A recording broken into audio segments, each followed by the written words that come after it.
হাতপুরের মনসা মন্দিরের আগের বেদি কিসের তৈরি ছিল, এখন কিসের তৈরি করা হয়েছে, তা আমরা এই ভিডিওতে আলোচনা করব। তাই ভিডিওটি স্কিপ না করে শেষ পর্যন্ত দেখতে থাকুন। চলুন শুরু করা যাক। এই মন্দিরটি পশ্চিম মেদিনীপুর জেলার খড়গপুরের কাছে মাধপুরে অবস্থিত। জানা যায় মন্দিরটি প্রায় 400 বছরের পুরানো। এই মন্দিরের উপর কোনো রকম কোনো ছাদ দেওয়া নেই। এই মন্দিরের ইতিহাস নিয়ে পরে একটি ভিডিওতে সম্পূর্ণ আলোচনা করব।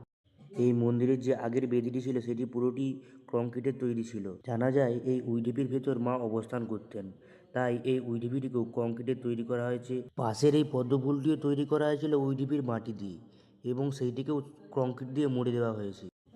এই বছর সেই কংক্রিটের তৈরি বেদিটিকে নতুন করে পিতল দিয়ে প্রায় 18 কুইন্টাল পিতল দিয়ে তৈরি করা হয়েছে মনসা মায়ের বেদিটিকে। বেদির উপর যে উইঢিপি এবং একটি পদ্মফুল ছিল, সেই পদ্মফুলটিও এবং উইঢিপিটিকেও পুরোটি পিতল দিয়ে তৈরি করা হয়েছে। ভিডিওটি ভালো লাগলে একটি লাইক এবং সাবস্ক্রাইব করে পাশে থাকবেন।